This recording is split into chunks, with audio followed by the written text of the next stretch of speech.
मित्रों, नवरात्र 9 दिन के हैं और ये जो 9 दिन हैं इनमें 3 दिन महाकाली को समर्पित है। पहले 3 दिन महाकाली को, दूसरे 3 दिन महालक्ष्मी को और तीसरा जो 3 दिन है वो महासरस्वती को प्रसन्न करने के दिन होते हैं।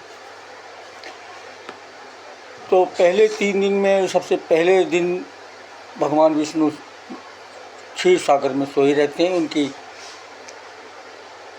नाभि से कमल नाल पर ब्रह्मा जी का उद्भव होता है और उनके कान से दोनों कानों से मैल से बने हुए मधुकैटभ नामक राक्षस पैदा होते हैं।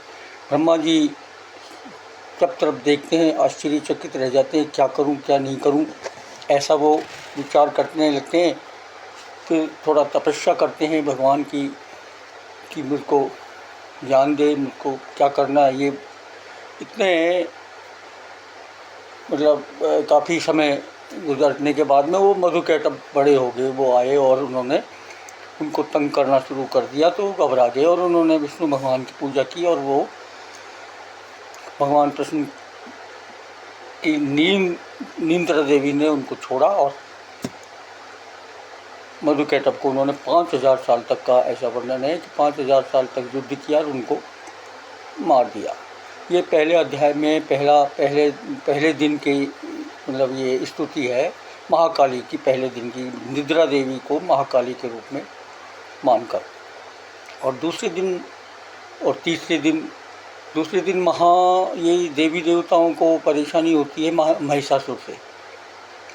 महिषासुर आते हैं और वो सारे स्वर्ग पर कब्जा कर लेते हैं, देवी देवताओं को वहाँ से भगा देते हैं और वो परेशान होकर आते हैं ब्रह्मा जी के पास। ब्रह्मा जी उनको लेकर जाते हैं शंकर और विष्णु भगवान के पास। वहाँ प्रार्थना करते हैं कि हमको बचाओ, ऐसा ऐसा एक महिषासुर हुआ। वो विष्णु भगवान इससे क्रोधित होते हैं और उन्होंने कुछ ही समय में एक विशाल अपने प्रभाव से एक ज्योति पुंज पैदा किया, जो धीरे धीरे नारी का रूप धारण कर लेता है। और उसके बाद में सारे देवताओं ने उन्होंने अपनी अपनी शक्तियाँ प्रदान कर दी और एक विशाल एक नारी, सशक्त नारी, हथियारों से सुसज्जित विकराल रूप, उसका विभिन्न रूपों में वो आकाश को छूती हुई विशाल काय उनकी एक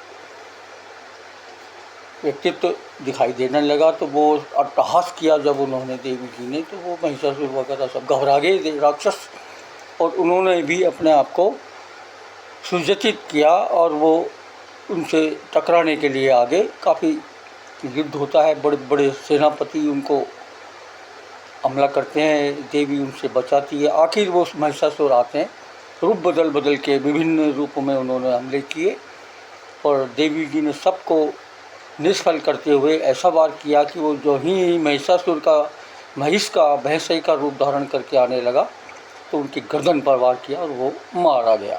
इस प्रकार से देवताओं को उन्होंने प्रसन्न किया और ये 3 दिन महाकाली की प्रसन्नता के लिए पहले 3 दिन मनाए जाते हैं।